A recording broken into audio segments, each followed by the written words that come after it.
Uncensored, no holds barred talk. 24 hours a day, 7 days a week. This is Global Reality Radio Network.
Ladies and gentlemen, welcome to another live edition of the Global Reality right here on the Global Reality Radio Network. I'm your host, Josh Reeves. Thanks for being with us tonight. Another late night Moonbat edition with you here in the wee hours of the morning. But those of you who are brave enough to stay up late with us, we thank you so much for being here. And we are going to be getting into quite a few different topics tonight. Got quite a few emails I've got to get into, so definitely send in more, because we've already got a lot. There's not a whole lot of news today. I do have a few stories to get into tonight, but not a whole lot in the way of news, so we'll just do a little bit of news tonight, some emails, and if and when I can get my, because, see, what happened is that I've got to start making a note in my hard copy of The Lost Book of Enki, where we left off, because I got I don't know, the PDF thing froze up on me earlier. And so I'm pretty sure I know where I was at. I know we were getting into this war with the planets. There it is. I'm pretty sure I'm right here in this area, but anyway, I'm trying to find exactly where it is. But we'll get in there tonight. I'm pretty sure I can scroll through there again. I'm somewhere in the realm of page of 49 or 50 or something like that. I don't know if anybody in the chat might remember where we left off, but anyway, we'll figure it out. We'll get into that tonight as well. So hope you're doing all right. It is Wednesday now into Thursday. So if you're still awake and you hadn't gone to sleep, it's still Wednesday, right? But June 22nd into June 23rd, 2011, and we will be rocking and rolling here for you tonight on the Global Reality. So thanks for staying up late with us. The website where this broadcast originates from is www.theglobalreality.com. It's theglobalreality.com. That's where you find the links to listen to the audio stream. That's where you find links to watch all of my documentary films I've made since 2007. And you can buy hard copies up there. We also have the chat room where you can go and hang out and talk to other people live during the show, and people in there hanging out, and it's, cool little community in there. Go in there and chill. Check that out at the website as well, theglobalreality.com, and also chip and banner and donate button there. I got a couple of emails. I don't know if these people are still having problems because nothing came in after that, but I've got 2 or 3 emails people saying they were trying to use the donate button and stuff, and the chip and banner and the donate button, and it's not working right. I don't know what's going on with that. We've had a problem every now and again, and I don't know what to chalk it up to. We've tried everything. We've changed it. We've changed them out. We've changed out the donate buttons. We've got new ones. Gone into PayPal, created new ones. And there's, for all intents and purposes, there shouldn't be any reason why it's not working, because I go to click on it and it always seems to work fine for me. But we get a lot of emails and a lot of people that come in the chat room and say it doesn't work right. And, it does kind of make you feel that somebody's messing with you, I always try to save that conclusion for last. I don't want to jump to conclusions and automatically always assume, because I've done that before, and it can bite you in the ass. We had our 3-year anniversary show last year. I just the day of the 3-year anniversary show, my internet didn't work. And I was just sure it was the New World Order, fucking with me. It turns out our dog chewed the fiber optic cable. Yeah, what are the odds of that? Well, it happened. And that was a case where it was not, the nefarious New World Order, trying to fuck with my broadcast. So, I don't like to jump to conclusions on that kind of stuff, but again, I have seen a pattern of this, and it's been going on for a long time, a couple of years, I think. So one way you can do that, if the chipping banner donate button is not working for you, you can use my direct PayPal address. If you go into your PayPal account, you go under send money, and it'll ask you to put in an email address of someone you want to send money to. And you just go in there and put in this following email address, not the one Global Reality Show, this one. It's dayglow76 at yahoo.com. That's dayglow76 at yahoo.com. D-A-Y, get a pen, DAYGLOW at yahoo.com. So there. Hope that helps. Zoo had some people saying they couldn't get it to work, and I've heard that from a lot of people. And then sometimes they'll keep trying. All I can say is just keep trying. I see weird stuff happen all the time with people I know and stuff trying to do stuff on PayPal. Like Delphi was trying to do something today, and she was messing with PayPal, and you just kept cycling her back to the same page, and it wasn't placing her order or whatever. And so I went over there and looked at it and messed with it a little bit, and it was doing the same thing to me. And eventually we messed with it a little bit, and it worked. So it's just wonky like that sometimes. It's technology. It's PayPal. It's, all I can say is, try the direct PayPal email address thing in your account by going to send money and using the dayglow76 at yahoo.com address. But again, if that didn't work, just keep trying back on the other thing. Use a different browser. I know one person said they did try different browsers. They tried Firefox. They tried Internet Explorer. Generally, if it doesn't work in either one of those two, I don't know what else to tell you, because it just probably usually gets worse from there. You can try Opera or something else like that, but I don't know, Chrome or Google Chrome, whatever. There's a million of them, but again, I just don't have any logical explanation as to why that's happening. But it does happen pretty frequently from what I understand. So it makes me wonder, if there are people out there who have tried to use this and it didn't work, and you don't come in the chat room and you don't send me emails, please send me an email. Please send me some sort of communication and let me know if this has happened to you, or, you've tried to use the chipping banner and it doesn't work. When that happens, always let me know about it, is all I'm saying. Just send me an email at my regular email address or something, and just let me know about it, because I'd like to track this and see, because if it's happening to more people and then nobody comes forward and tells me about it, then, that sway, that it doesn't go, doesn't help my decision on whether or not I think it's nefarious or isn't. So anytime you have any problems like that with it doesn't work, always make sure you let me know if you could, because,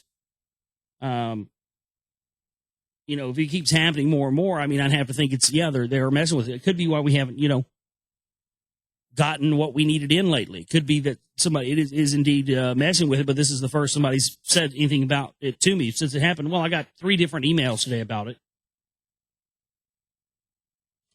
And then after I got those 3 different emails, there wasn't any more.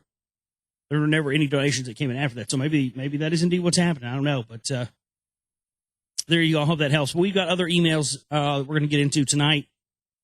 Love to have yours. GlobalRealityShow@gmail.com. I had to go through these and see which ones are which here.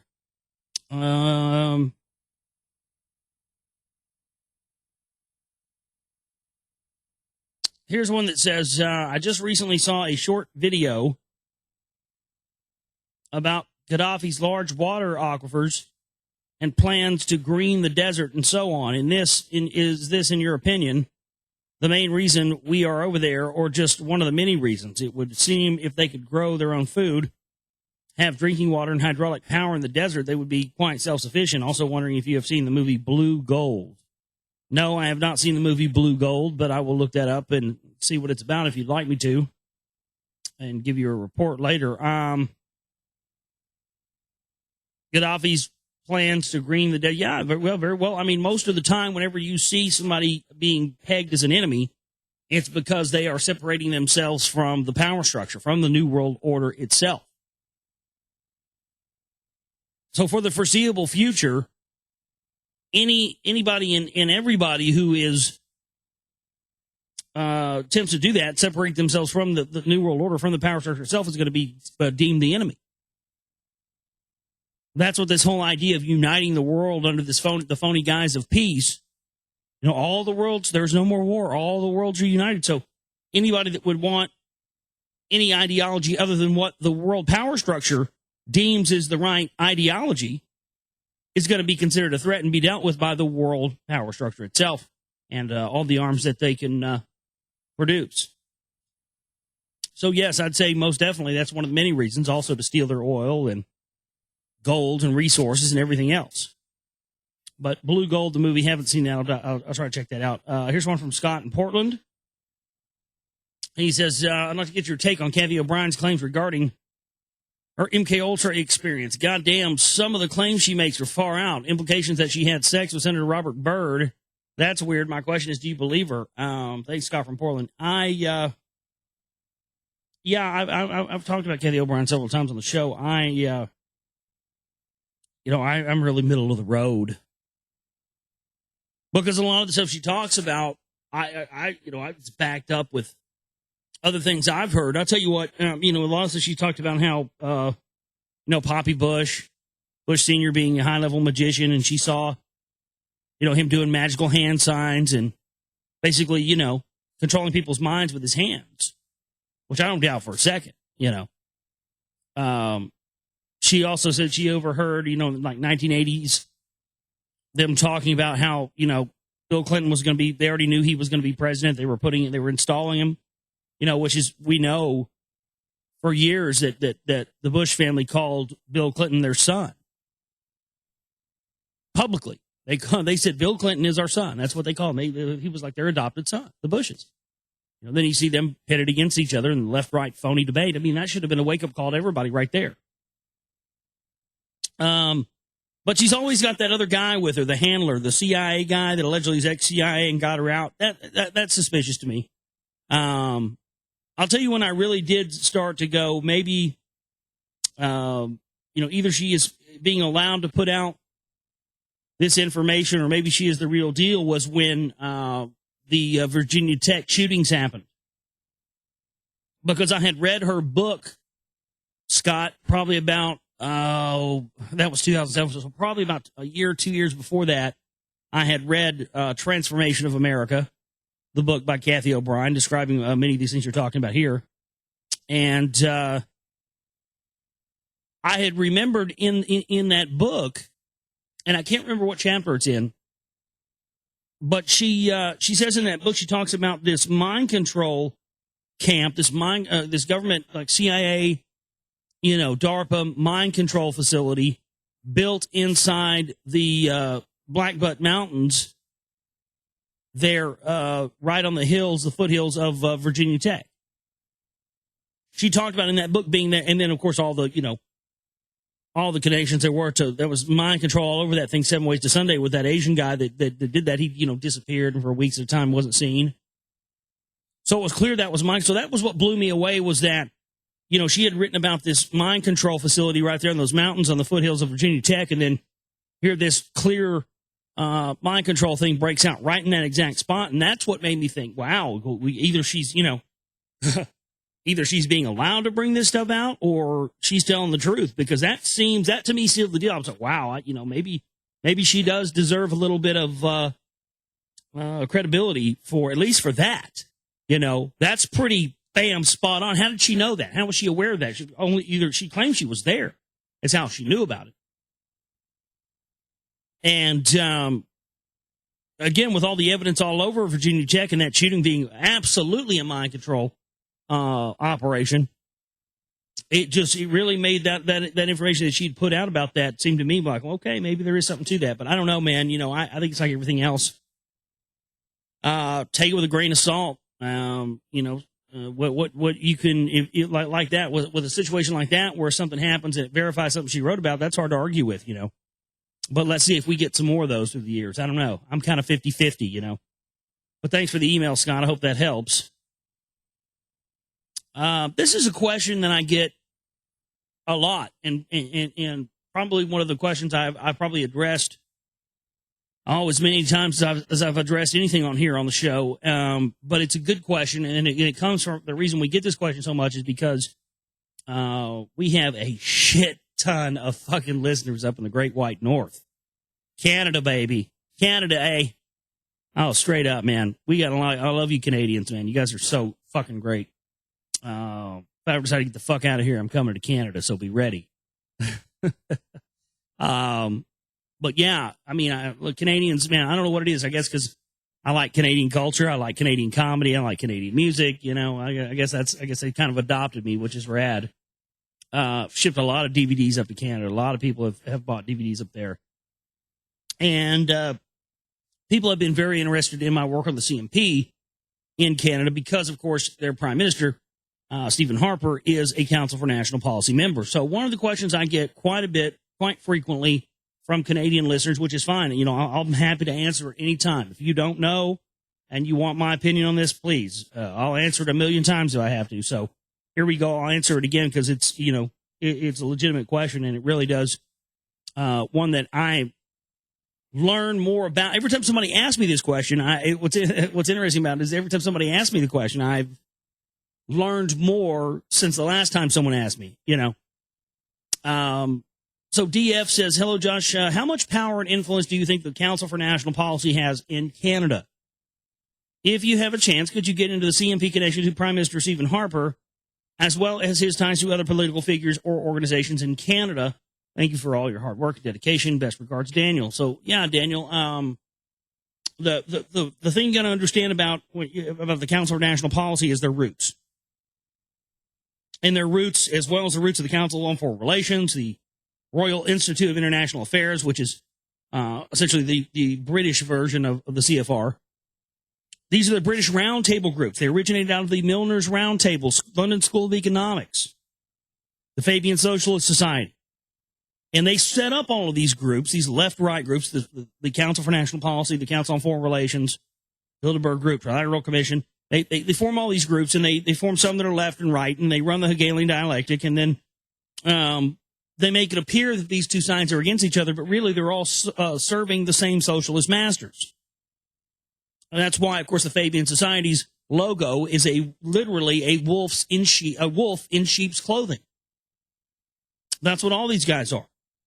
So, because Canada is under the Crown, and because the Royal Institute of International Affairs is London-based, and they're under the Crown, and because the Fabian Socialists are under the Crown, and the London School of Economics, all this stuff, Harper is in a very unique position because that's why he's been in power so long. He's a very powerful guy.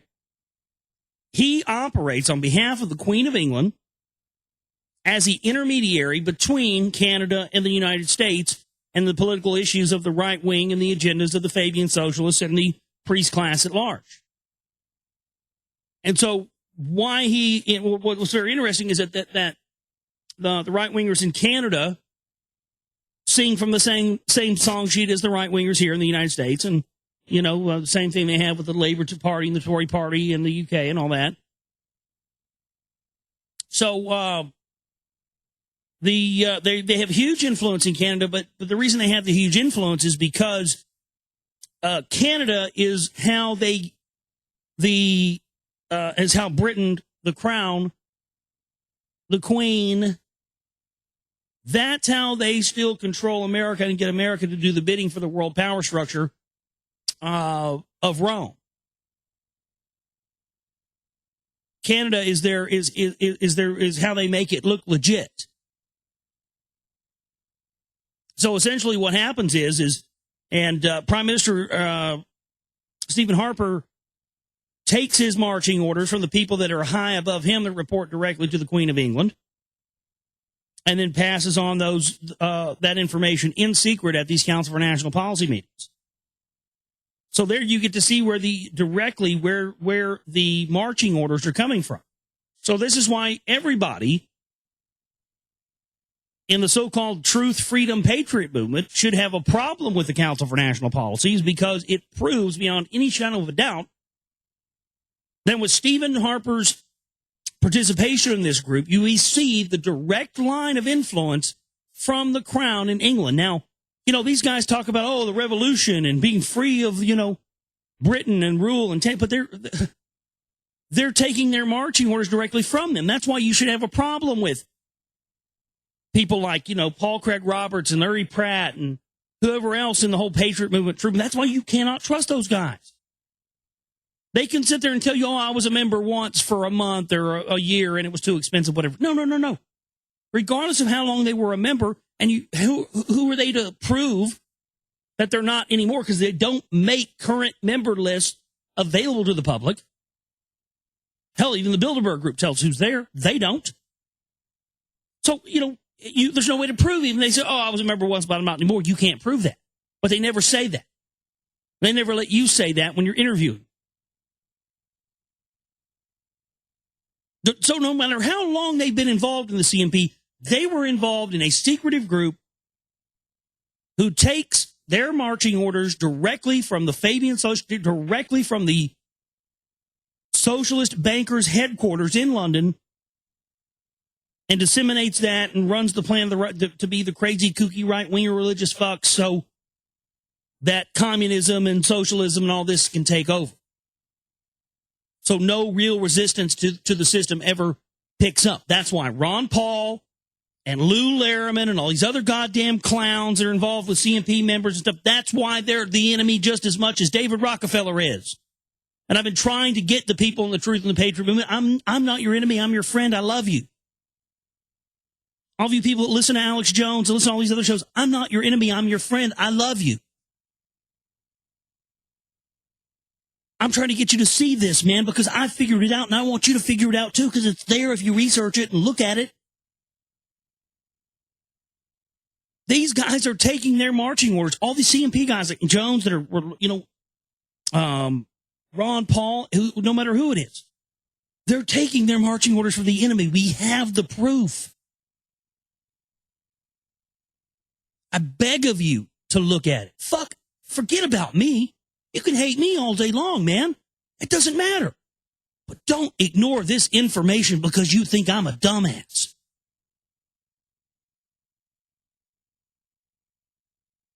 Time is short, man, and you don't have time to get caught up in, I don't like that Josh Reeves because of this, he cusses or his voice. You don't have time for that, man. Look at the info. Forget about me. I'm the least important link in the chain here. The information is the most important. That's why you should be here. That's why you got here in the first place. Not because of me or my witty personality or my taste in music, but because of the info. So it's there. Fine. That's why I've been trying to get these people. Everybody thinks I've been, he's divide and conquer. Well, I'm not divide and conquer. I'm just one of the few people that's ever been brave enough to step up and say, this is not right, and I'm not going to walk in line with that. And we need more people to do that, and we have had more people do that. But we need more numbers. We need people to quit going along to get along with this stuff. That's what's gotten us here.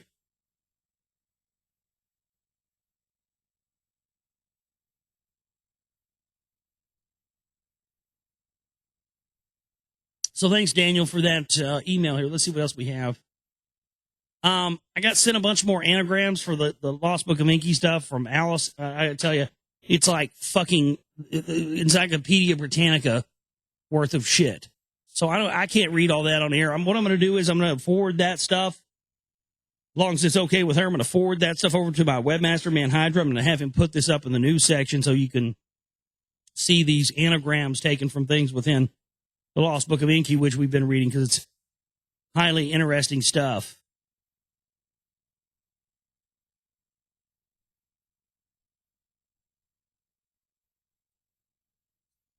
Here's one, another one from NS. It says, hey, Josh, with all the weather issues going on, especially the Midwest, I had a burning desire to pull up a map of the USA. Immediately, I thought of the possibility of how these acts of God as I was talking about the other night, could be used to divide the USA into two regions, East and West. Your research, this is from Nick. Oh, okay. Sorry, man. NS, I couldn't remember who that was. Yeah, Nick. Your research, as well as many others, lean toward the concept of America having two separate capitals.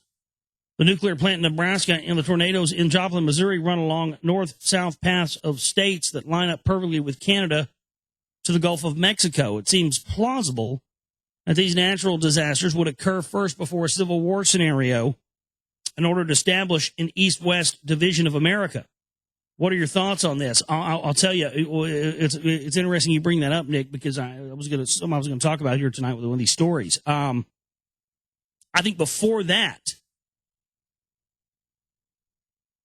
possibly after the natural disasters occur, but definitely before they enact the Civil War scenario, I think you're going to see marijuana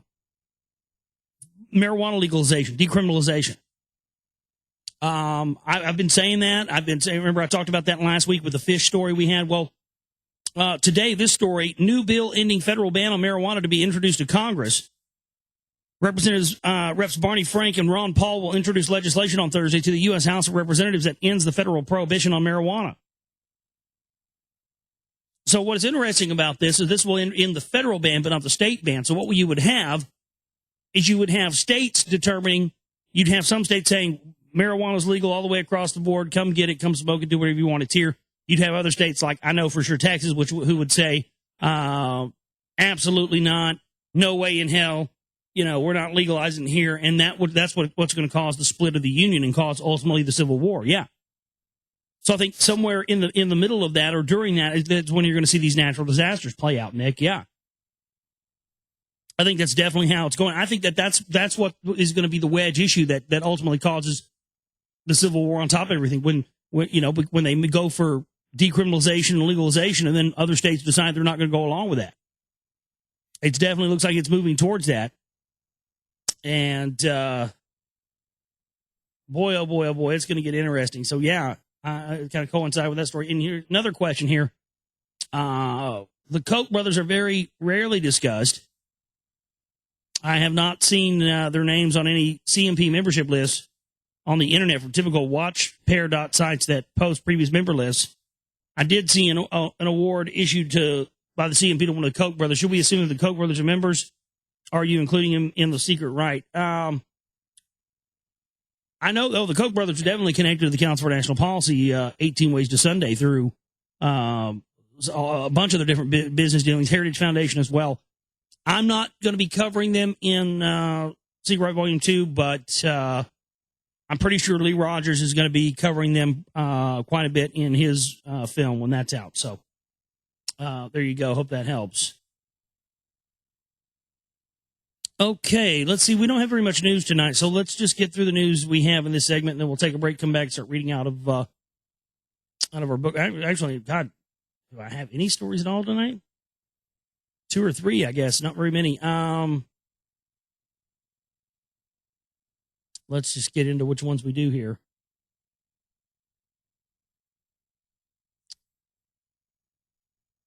It's way too hot to handle, but scientists in Maryland are unlocking the secrets of the planet Mercury. Alex Dimitri reports one of these secrets might just turn out to be very cool. It took years for the Messenger spacecraft to travel to the heart of the solar system and lock into orbit around the planet Mercury. It provided the first high-resolution mapping and analysis of minerals and chemicals that make up the planet that hits 1,300 degrees Fahrenheit. That, except in some of the deep craters at Mercury's north and south poles. Some of those crater floors have been in a shadow for at least 1 billion years. I hate when that happens, when the page just auto-refreshes on you while you're reading from it.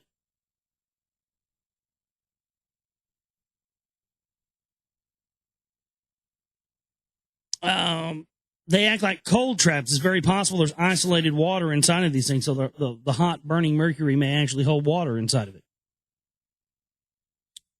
God, I guess there was hardly, I thought I had more stories than this. There was nothing for news today.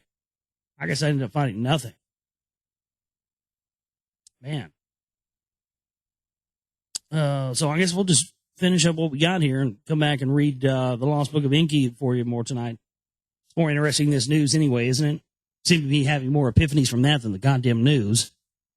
But again, love to have more emails from you as well, though. globalrealityshow@gmail.com. That's globalrealityshow@gmail.com if you want to get one in tonight. Chinese find 55-foot sea monster. A giant 55-foot sea monster has been found washed up on a beach in China. The beast from the deep is so badly decayed it cannot be identified. But according to local reports from Guangdong in the southeast of the country, it weighed at least 4.5 tons. One fisherman known only as Huang 66 said that he was astonished by the find. People have flocked to see the creature despite the rotting corpse's foul stench. It was found tangled in ropes, and one theory is fishermen caught it but could not land it as it was so big.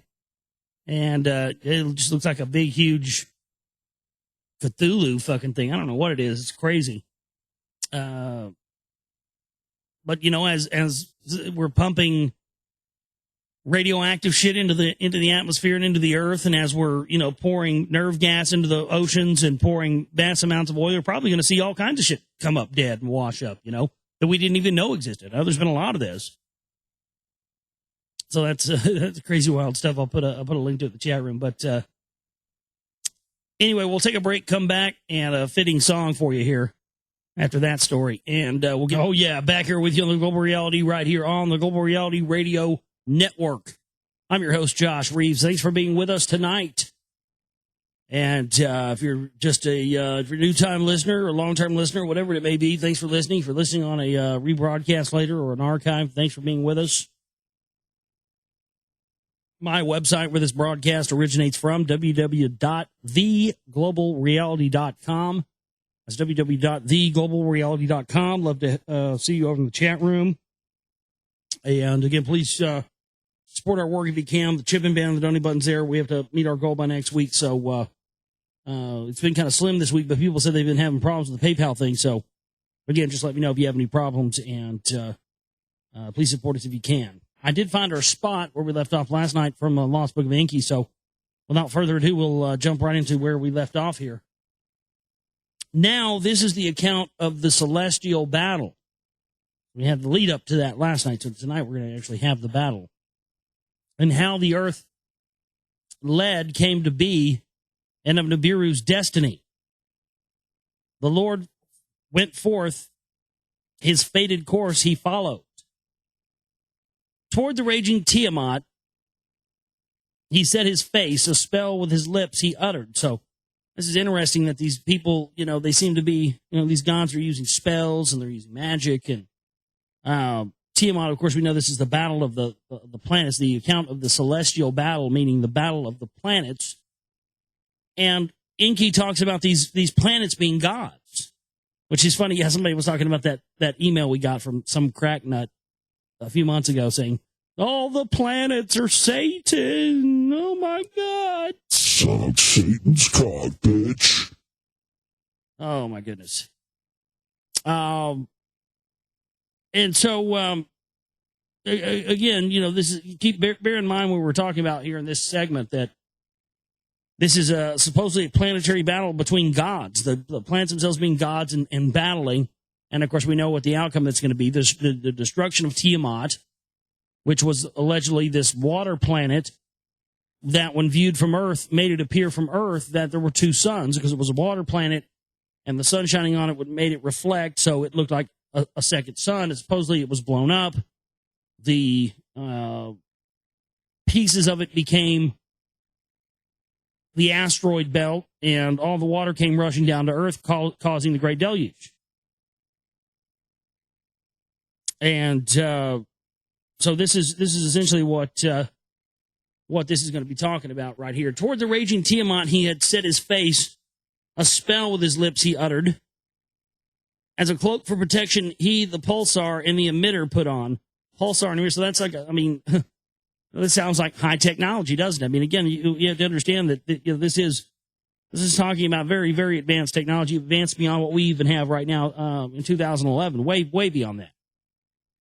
With a fearsome radiance, his head was crowned. On his right, he posted the smiter. On his left, the repeller he placed. These, you know, some sort of laser weapons, it sounds like. This is just insane. The seven winds, his host of helpers, like a storm he sent forth. Toward the raging Tiamat he was rushing, clamoring for battle. The gods thronged about him, then from his path they departed. To scan Tiamat and her helpers alone he was advancing. The scheme of Kingu, her host commander, to conceive. When he saw vigilant Kingu, his vision became blurred. As he gazed upon in the direction of the monsters, he was distracted, and he got off course, and he was confused. Tiamat's band tightly encircled her. With terror they trembled. Tiamat gave a shudder to her roots, and a mighty roar she emitted. On Nibiru, she cast a spell and engulfed him with her charms. The issue between them was joined. The battle was unavoided. Face to face they came, Tiamat and Nibiru against each other. They were advancing. They approached for battle, and they pressed on for single combat, meaning one-on-one, man-on-man. The Lord spread his net to encompass her. He cast it. With fury, Tiamat cried out like one possessed. She lost her senses. The evil wind which had been behind him, Nibiru drove forward. In her face, he let it loose. I'm not trying to be sexually dirty or be vulgar here, but you know what that kind of you know what that sounds like, right? He drove forward and let it loose in her face. I don't think it's very hard to figure that out. He shot a load. I don't know what else to say. She opened her mouth, the evil wind to swallow, but could not close her lips. Oh, I'm sorry. The evil wind charged her belly into her innards. It made its way. Yeah, this is totally what this is meaning. Okay. Wow. So this is the ejaculation of the gods into the mouths of the gods. This is dirty, man. This is triple X. The FCC would have a major problem with this if this was on terrestrial radio. Nibiru drew forward. Nibiru drove forward. In her face he let it loose. She opened her mouth, the evil wind to swallow, but could not close her lips. The evil wind charged her belly. Into her innards it made its way. Her innards were howling. Her body was distended. Her mouth was wide open. Through the opening, Nibiru shot a brilliant arrow, a lightning most divine. It pierced her innards. Her belly it tore apart. It tore to her womb and it split apart her heart. Oh, this is good stuff. Mm-hmm. Satan likes to come in every now and again. Having thus subdued her life breath he extinguished. The lifeless body surveyed, like a slaughtered carcass Tiamat now was. Beside their lifeless mistress, her 11 helpers trembled with terror. In Nibiru's net they were captured, unable to flee. Kingu, who by Tiamat was made the host chief, was among them. The Lord put him into fetters. To his lifeless mistress he bound him. He wrestled from Kingu the tablets of destinies unright. Well, that would mean that he made Tiamat be in orbit. It didn't get destroyed. That's all. That's kind of odd. Stamped it with his own seal and fastened the destiny to his own chest. The others of Tiamat's band, as captives he bound in his orbit, he ensnared them. So he's making them his planets by ensnaring them in his orbit. He trampled them underfoot and cut them up into pieces. He bound them all to his orbit. To turn around them he made and to rotate backwards in course. So he made them have a reverse orbit. From the battle of Nibiru then departed. To the gods who had appointed the victory to announce, he made a orbit around Apsu. To Kishar and Anshar he journeyed ahead. Gaga came out to greet him as a herald to the others he journeyed. Beyond An and Antu, Nibiru to the abode in the deep he proceeded. The fate of lifeless Tiamat and of Kingu he then considered. To Tiamat, whom he had subdued, the Lord Nibiru then returned. He made his way to her, paused to view her lifeless body, and to artfully divide the monster in his heart that was planning something. Then, as a muscle into two parts, he split her. Her chest from her lower parts he separated. Her inner channels he cut apart. Her golden veins he beheld with wonder. Trotting upon her hinder part, the Lord, her uppermost part completely severed. The north wind, his helper from his side, he summoned. To thrust away the severed head, the wind he commanded to the void, in the void to place it. Nibiru wind upon Tiamat then hovered, sweeping upon her gushing waters. Nibiru shot a lightning. To north wind he gave a signal. In a brilliance was Tiamat's upper part to a region unknown carried. With her then bound Kingu was also exiled. Of the severed part a companion to be, the hinder part fate Nibiru then considered. As an everlasting trophy of the battle he wished it to be, a constant reminder in the heavens the place of the battle to enshrine.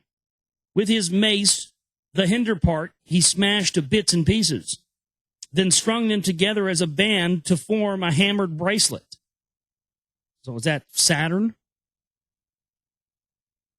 Locking them together as a watchman. No, that's the asteroid belt. The hammered bracelet is the asteroid belt. Locking them together as a watchman, he stationed them, a firmament to divide the waters from the waters. Yeah, waters above the firmament. That's what they're talking about in the book of Genesis. The destruction of Tiamat. The upper waters above the firmament from the waters below it he separated.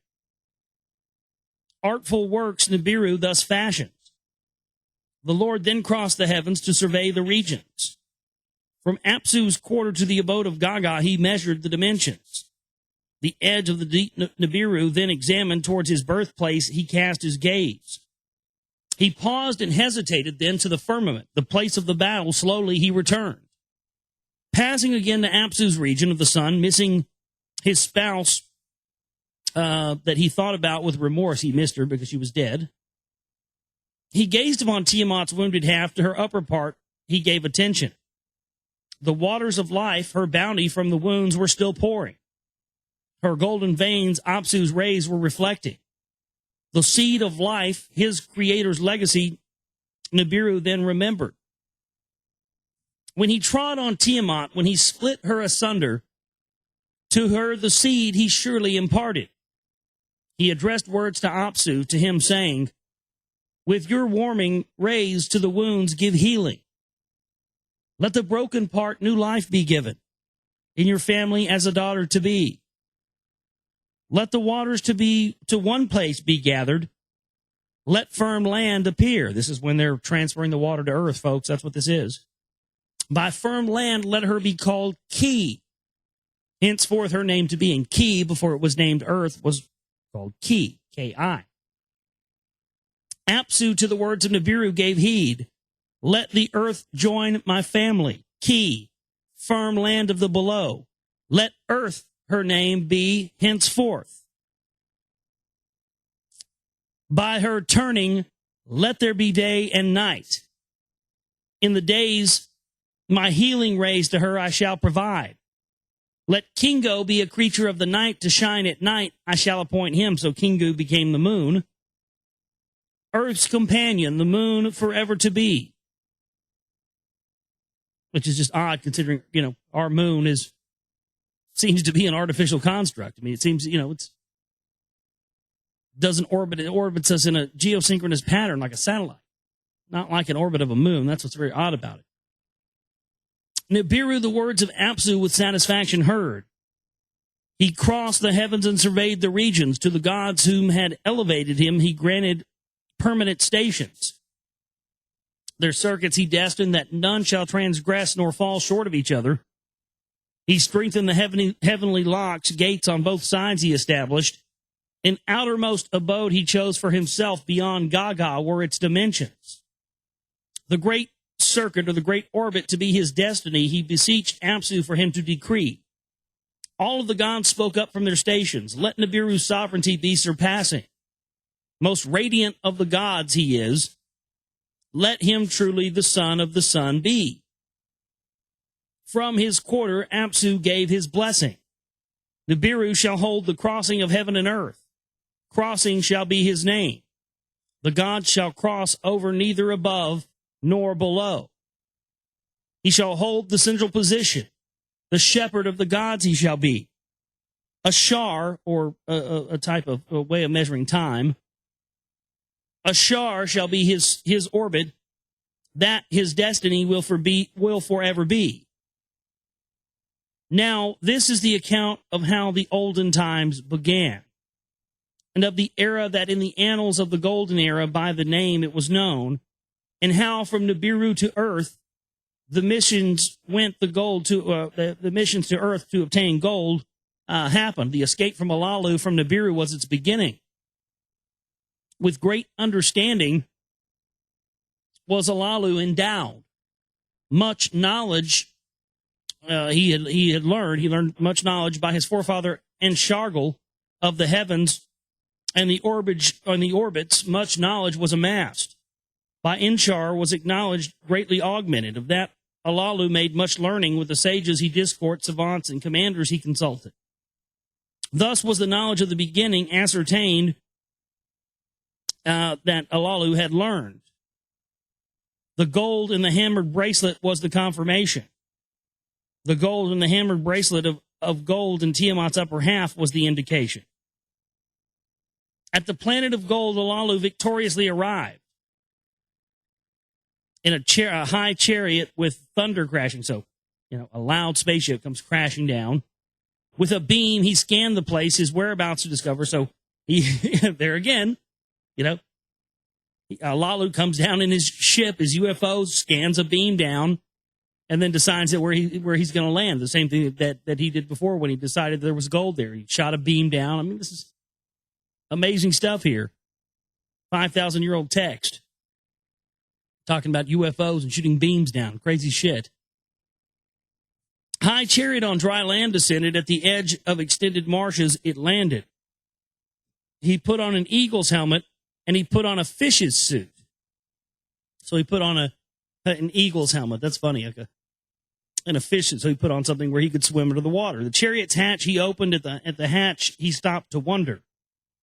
Dark-hued was the ground. Blue-white were the skies. No sound there. No one to bid him welcome.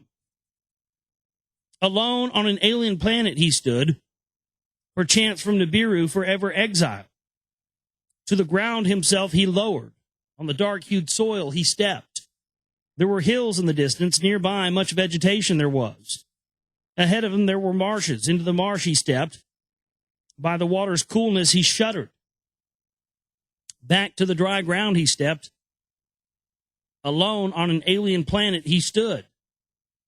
With thoughts he was possessed of his wife and his offspring, and with longing he remembered them. Was he forever exiled from Nibiru? Of that, again and again, he often wondered. To the chariot, or the spaceship, the UFO, he soon returned with food and drink to be sustained.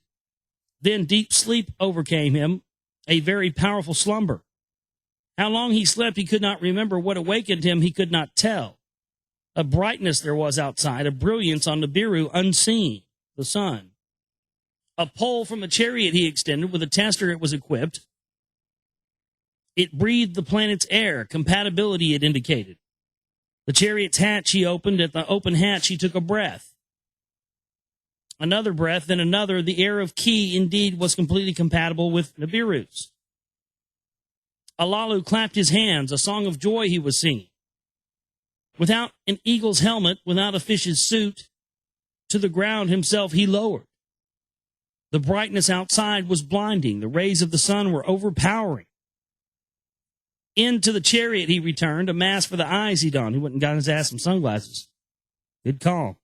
Glad you had those with you. Smart thinking. Always carry sunglasses when you go to an alien planet. Okay? Put that on the fucking board. Always carry fucking sunglasses when you go to an alien planet. Smart move. I'm glad we had some sensible people in our ancestry here.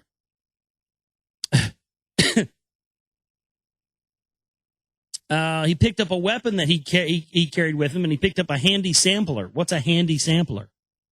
Got a little bit of everything in there. Oh, I got a gun. I got me a laser beam. I got me a tractor beam. I got all kinds of stuff in here, man. To the ground, he himself lowered on the dark-hued soil he stepped. He made his way towards the marshes. Dark green were the waters. By the marsh's edge, there were pebbles. Alalu picked up a pebble and thrust it into the marsh. In the marsh, a moving his eyes glimpsed. The waters were filled with fishes. Into the marsh, the sampler he lowered and looked at the murky waters. For drinking the water, it was not fit. Alalu was greatly disappointed. He turned away from the marshes in the direction of the hills he went. He made his way through the vegetation. Bushes gave way to trees. This place was like an orchard. The trees with fruits were laden with fruits. By their sweet smell, they enticed him, and Alalu picked a fruit and put it in his mouth.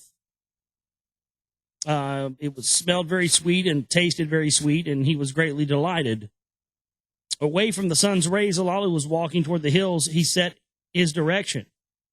Among the trees, a wetness under his feet, he sensed, a sign of close-by waters. In the direction of the wetness, he set his course. In the midst of the forest, there was a pond, a pool of silent waters. Into the pond, the sampler he lowered. For drinking, the water was good. Alalu laughed, and unstopping laughter seized him. The air was good. The water was fit for drinking. There was fruit. There were fishes. What more did he need, right? Well, let me go find something I could bang, and we'll be all set. You know, I got food. I got fucking water. I can breathe air. Now I need something to put my dick in. So, you know, that's pretty much where we're going next. Got to be. He's a man, right? He's got his food. He's got his shelter. What's he need next? He needs vagina. And boom, here you go. That's how the human race got here. The end. Thank you very much. Have a good night. Just kidding. Boom, that brings us up to date. That's how we got here. Some dude, you know, with a big ego, crashed on an alien planet, found some food, found some shelter, found breathable air, found something to fuck, and bam. This is how life was created. I don't know, we'll just walk into a classroom and teach that, you know. All right, kids, here we go. We're going to learn about creation and evolution today. Here's how it happened. 5,000 years ago, an alien, drunk-ass, horny, egotistical alien crashed on Earth. He missed his wife and his kids. Mostly he missed his wife because he couldn't get any poontang. And, you know, he found some fucking fruits and berries and some water and some breathable air. I was like, this is badass. Now I got to get my dick wet. And that about brings us up to date, kids. We'll have a quiz on this on Friday. Be sure and tell your parents what we learned today, okay? You guys be safe. Thanks. So, yeah, this guy's like, you know, living it up. Now I gotta go. I just need to find something to have sex with. The daughters of man. That's what he's going to have sex with. Yes. With eagerness, Alalu bent down. Together, he cupped his hands and put the water in his mouth. It had a different taste from the water of Nibiru. Once more, he drank, and then with fright, he jumped. A hissing sound he could hear. A slithering body by the poolside. That was a fucking snake, dude. We got snakes down here on this planet. All that technology and laser beams and, you know, shooting beams down to see where the gold is and shooting beams down to see where the optimum landing spot is. All that fucking technology couldn't save you from a fucking water snake. Now, could it? I mean, you know, that really, it's funny because that's what, you know, that sort of seems like what the elite do, what the New World Order does. It's that kind of shit, you know? You guys can pull off all these operations, but you ain't a fucking brain between you. It's just, didn't count on that fucking snake, did you, Bubba? He seized the weapon that he carried and blasted away. Oh, you pussy. Shot the snake with a fucking laser beam. The moving stopped. The hissing was ended. To examine the danger, Alalu stepped forward. The slithered body lay still. Dead was the creature, a sight most strange, like a rope its long body was, without hands or feet. Fierce eyes were in its small head. Out of its mouth, a long tongue was sticking. You fucking snake, dude. A sight on Nibiru never beheld it was, a creature of another world. Was it the orchid's guardian? Olalu by himself pondered. Was it the water's master himself, he asked. In his carried flask, he collected some water and made his way back to his flying saucer. The sweet fruits he also picked and took them back to the flying saucer as well. The brightness of the sun's rays were greatly diminished. Darkness it was. So he crashed out in the UFO. The shortness of the day, Olalu pondered. Its shortness amazed him. So not used to our orbit, so the days are much shorter. So you age a lot quicker. From the direction of the marshes, a cool lightness on the horizon was rising. A white-hued ball in the heavens was rising. Kingu, the Earth's companion, he now beheld. What in the accounts of the beginning his eyes, the truth could now see? The planets and their orbits, the hammered bracelet, Ki, the Earth, Kingu, its moon, were all created, all by names that were called. In his heart, Olalu knew one more truth that needed beholding. The gold, the means of their salvation, needed to be found. If truth be in the beginning tales, if by the waters the golden veins of Tiamat were washed, in the waters of Ki it's cut off half, gold must be found. So essentially now I understand what they were saying. Earth, Ki, was actually a part of Tiamat that was cut off from. Very interesting. That's not really what you hear oftentimes in the research community and stuff. Very, very interesting stuff. With hands unsteady, Olalu, the tester, dismantled the chariot's pole. With trembling hands, he donned the fish suit. The fast arriving daylight eagerly awaited him. He left the chariot, the UFO, at daybreak and quickly stepped into the marshes. Into the deeper waters he waded. Into the tester, into the waters he inserted. Its illuminated face he eagerly watched. In his chest, his heart was pounding. I mean, it's funny, its illuminated face literally is describing this, device having a screen on it. You're going to sit here and tell me some guy 5,000 years ago in Samaria just made that up? I mean, if you don't believe anything else, I mean, the idea that he's looking at an illuminated face of this tester, wondering what it's going to tell him. I mean, that's a screen. How did that guy know to describe a fucking LCD screen or a display screen 5,000 years ago? I mean, that question alone, out of all of this, should have everybody in the scientific community wondering what's going on here. Its illuminated face he eagerly watched. In his chest, his heart was pounding. The water's contents was indicated by the tester, by symbols and numbers, its findings disclosed. So right there, he's looking at a screen. Then Olalu's heartbeat stopped. There is gold in the waters, the tester was telling him. Unsteady on his legs, Olalu stepped forward. Deeper into the marshes he made his way. Again, the tester into the waters he inserted, and again the tester announced that he had found gold. A cry of triumph from Olalu's throat emanated. Nibiru's fate was now in his hands. He made his way back to the UFO. He took off the fish suit and occupied the commander's seat. The tablets of destinies that knows all orbits he enlivened to Nibiru's orbit to find the direction. The speaker of words he stirred up, toward Nibiru the words to carry. Then to Nibiru words he uttered. Thus he was saying, the words of the great Olalu to Anu on Nibiru are directed. On another world am I. The gold of salvation I have found. The fate of Nibiru is in my hands. To my conditions you must give heed. So right there, he's basically blackmailing them. He's saying, I found it. I found the gold. I found what can save our planet. How badly do you want it? Because if you want me to come back and save our planet, then you're going to have to, when I come back and bring it, I'm king and I get to be in charge, and because hey, I'm the one doing the hard work, all the work, right? So that's the end of the second tablet of the Lost Book of Enki. And tomorrow on the show, we'll get into the third tablet. Well, the synopsis of the third tablet, which is coming up next, and then obviously the third tablet after that. So I guess next we're going to be getting into him finding, the daughters of man and getting his groove on and doing a little, genetic crossbreeding to create slaves to hunt, to mine the gold. Fascinating stuff here. Lost Book of Enki. Again, I don't always read everything that I read, and always stuff I always agree with.